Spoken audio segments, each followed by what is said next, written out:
হঠাৎ করে যদি মিষ্টি কিছু খেতে মন চায় তাহলে কিন্তু বাড়িতে থাকা শুধুমাত্র দুটো উপকরণ দিয়ে ঝটপটভাবে এই মিষ্টিটা একবার বানিয়ে দেখতে পারেন।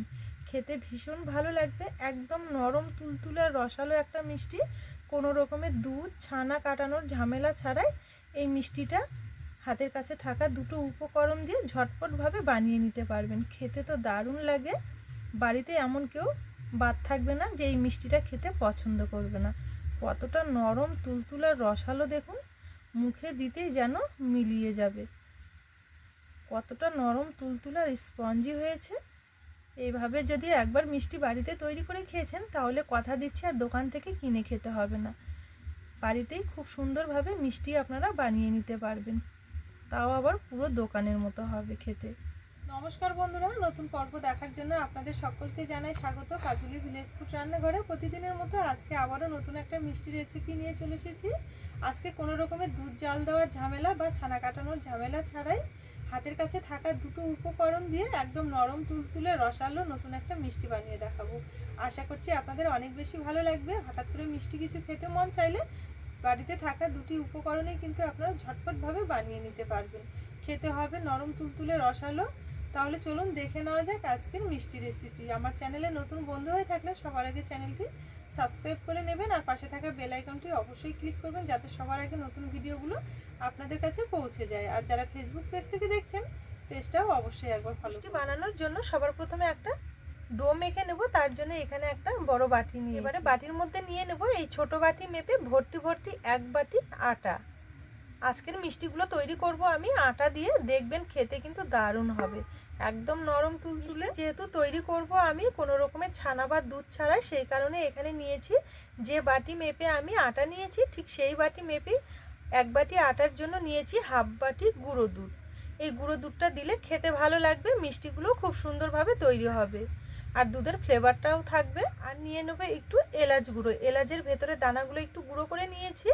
যেহেতু এখানে আটা রয়েছে, আটার যে একটা গন্ধ থাকে সেটা কিন্তু এই এলাচ গুঁড়ো দিলে কেটে যাবে, খেতে খুব ভালো লাগে। আর নিয়ে নেব চা চামচ মেপে 4 ভাগের 1 ভাগ বেকিং সোডা। এখানে পাউডার দিতে হবে না, শুধুমাত্র সোডাটা দিতে হবে। এই যে দেখুন চা চামচ মেপে আমি কতটা পরিমাণে নিয়েছি, ঠিক এই পরিমাণেই নিতে হবে, খুব বেশি দিলে হবে না। এবারে শুকনো উপকরণগুলো ভালো করে একটু মিশিয়ে নেব। এবারে নিয়ে নেব 1 চামচ ঘি। এবারে ঘিটা নেওয়ার পর ভালো করে একটু ময়াম দিয়ে নেব। এখানে ময়াম দেওয়ার জন্য আমি একটুখানি ঘি ব্যবহার করছি, আপনারা চাইলে কিন্তু সাদা তেলটা দিয়েও ময়াম দিয়ে নিতে পারবেন। তবে কি মিষ্টি জাতীয় খাবারে একটু ঘি দিলে দেখবেন খেতে ভালো লাগে আর তার সাথে খুব সুন্দর একটা ফ্লেভারও আসে। একটু ঘি দেওয়ার চেষ্টা করবেন, খেতে ভালো লাগবে। এখানে ঘিটা দিয়ে হালকা করে একটু ময়াম দিয়ে নেব। এই যে দেখুন এখানে খুব সুন্দরভাবে একটু ঝুরঝুরে করে ময়াম দিয়ে নিয়েছি। এইভাবে একটু ময়াম দিয়ে নিতে হবে। এবারে অল্প অল্প করে জল দিয়ে নরম তাকে একটা ডো মেখে নেব। ডোটা কিন্তু খুব একটা শক্ত হবে না, একটু নরম করে মেখে নিতে হবে। এতে করে দেখবেন মিষ্টিগুলো কিন্তু একদম নরম তুলতুলে হবে, মিষ্টির রেজাল্টটা অনেক বেশি ভালো আসবে। এই যে দেখুন এখানে অল্প অল্প করে জল দিয়ে ডোটা আমি একটু নরম করে মেখে নিয়েছি। ঠিক এইভাবে একটু নরম তাকে মেখে নিতে হবে। এতে করে দেখবেন মিষ্টিগুলো কিন্তু অনেকটাই নরম তুলতুলে আর রসালো হবে। এখন অনেকটা নরম মনে হচ্ছে, এটা যেহেতু গুঁড়ো দুধ রয়েছে দেখবেন কিছুক্ষণের মধ্যে খুব সুন্দরভাবে কিন্তু সেট হয়ে যাবে। এবারে এই পর্যায়ে নিয়ে নেব সামান্য একটু ঘি। এই ঘিটা দিয়ে আবারও ভালো করে একটু মেখে নেব। আর মেখে নিতে নিতে দেখবেন একদমই সফট হয়ে যাবে, হাতের মধ্যে আর একটুও লাগবে না।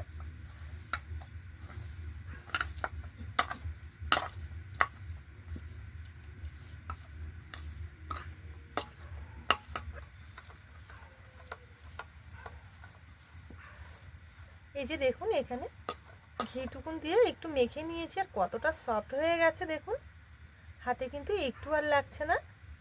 এইভাবে একটু মেখে নিতে হবে, কোনো রকমের হাতে চিটচিটে হয়ে লেগে নেই দেখুন। এবার এখান থেকে ছোট করে লেচি বের করে নেব মিষ্টিগুলো তৈরি করার জন্য।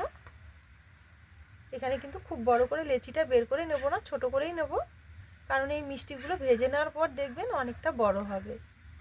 ঠিক এই মাপে কেটে নিয়েছি লেচিটা। এবার মিষ্টির শেপটা দিয়ে নেব। এবারে লেচিটা আমি একটা চাটুর মধ্যে নিয়ে নেব। নেওয়ার পর এইভাবে একটু গোল মতো করে নেব। নেওয়ার পর এইভাবে লম্বা করে নেব।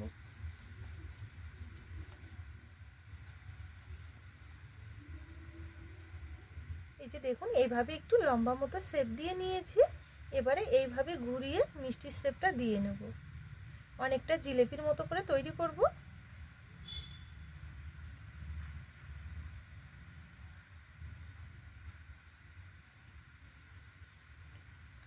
এই যে দেখুন এখানে একটা মিষ্টি তৈরি করে নিয়েছি। এবারে একটা থালার মধ্যে তৈরি করে রেখে দেবো। একই পরিমাণে নিয়েছি লেচি কেটে, আবার এইভাবে একটু গোল করে নেব। নেওয়ার পরে এইভাবে লম্বা করে নেব। মিষ্টিগুলো তৈরি করা কিন্তু খুবই সহজ আর খুব ঝটপটভাবে তৈরি করে নেওয়া যায়।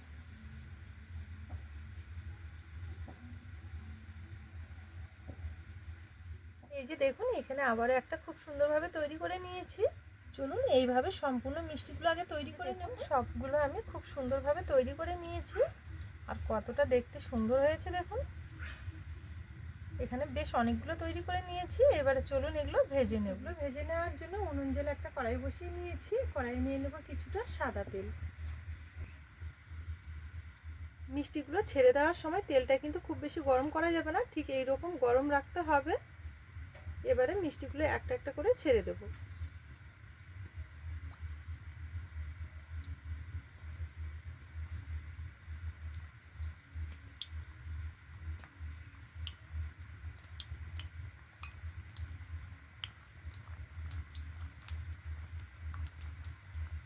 এখানে সম্পূর্ণ মিষ্টিগুলোই আমি একসাথে ভেজে নেব।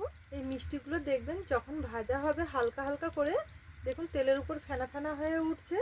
মিষ্টিগুলো কিন্তু ভাজা হবে আর খুব সুন্দরভাবে আপনি তেল থেকে ভেসে উপরের দিকে উঠে আসবে। আর এই মিষ্টিগুলো ভাজতে কিন্তু একদমই বেশি সময় লাগে না, খুব অল্প সময়ের মধ্যে ভাজা হবে। এই যে দেখুন এখানে কয়েক সেকেন্ডের মধ্যে খুব সুন্দরভাবে তেল থেকে কিন্তু ভেসে উপরের দিকে উঠে এসেছে। এবারে একটা একটা করে উল্টে দেব।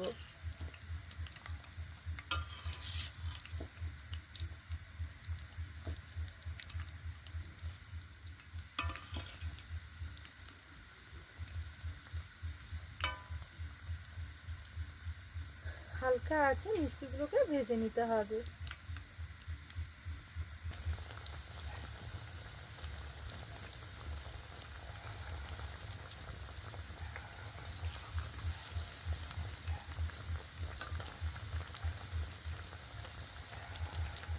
দেখুন এখানে ভাজতে ভাজতে খুব সুন্দর কিন্তু কালারটা চলে এসেছে দেখুন। আর যখনই দেখবেন এরকম একটা সুন্দর মিষ্টি কালার আসবে তখনই কিন্তু তেল ছেঁকে তুলে নিতে হবে। এখানে কিন্তু ভাজা হয়ে গেছে খুব সুন্দরভাবে। এবারে তেল ছেঁকে তুলে নেব।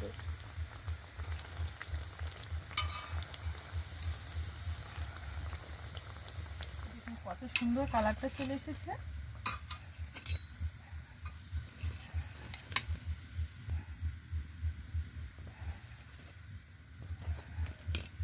এই যে দেখুন এখানে সমস্ত মিষ্টিগুলো খুব সুন্দরভাবে ভেজে নিয়েছি। এবারে মিষ্টির জন্য রসটা তৈরি করে নেব। তার জন্য আবার একটা কড়াই বসিয়ে নিয়েছি। কড়াই নিয়ে নেব যে বাটি মেপে আমি প্রথমে আটা নিয়েছিলাম ঠিক সেই বাটি মেপেই 1.5 বাটি চিনি নেব। 1.5 বাটি চিনির জন্য নিয়ে নেব 2 বাটি জল। এবারে সুন্দর ফ্লেভারের জন্য দেব 2-3টে ছোট এলাচ। মুখগুলো একটু ফাটিয়ে দিয়েছি, এতে করে রসের মধ্যে খুব সুন্দর ফ্লেভার আসবে, মিষ্টিগুলো খেতেও ভালো লাগবে। এবারে চিনিটা গলিয়ে খুব সুন্দরভাবে পাতলা টাইপের একটা চিনি রস তৈরি করে নেব। এই যে দেখুন এখানে চিনিটা গলে গিয়ে রসটা খুব ভালো মতো ফুটে উঠেছে। এখানে যে রসটা খুব বেশি ঘন করে নিতে হবে এমনটা কিন্তু না, শুধুমাত্র চিনিটা গলে গিয়ে রসটা যখন দেখবেন টকবক করে ফুটে উঠছে তখনই নামিয়ে নিলেই হয়ে যাবে। এখন দেখে রসটা একটু পাতলা মনে হচ্ছে, যখন দেখবেন ঠান্ডা হতে শুরু করবে তখন কিন্তু অনেকটাই ঘন হতে থাকবে। এবারে এই অবস্থায় নামিয়ে নিতে হবে। এবারে গরম গরম রসের মধ্যে আগে থেকে ভেজে রাখা মিষ্টিগুলো ছেড়ে দেব।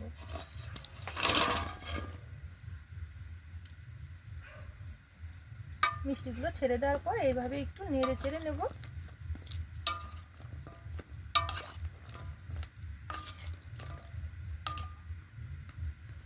ভালো করে একটু নেড়ে চেড়ে নিয়েছি। এবারে একটা থালাতে ঢেকে 25 থেকে 30 মিনিটের জন্য একটু ঢেকে রেস্টে রেখে দেবো।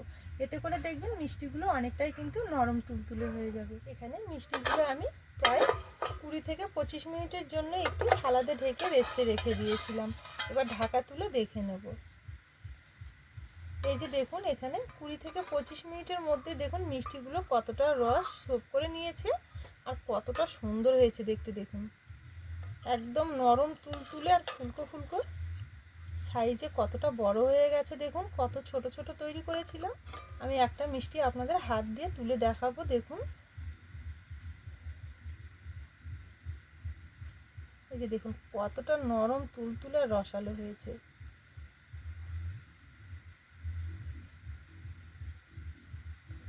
প্রত্যেকটা কিন্তু একদম নরম তুলতুলে আর রসালো, জোরে হাত দিয়ে প্রেস করাই যাচ্ছে না। দেখুন কতটা নরম হয়েছে।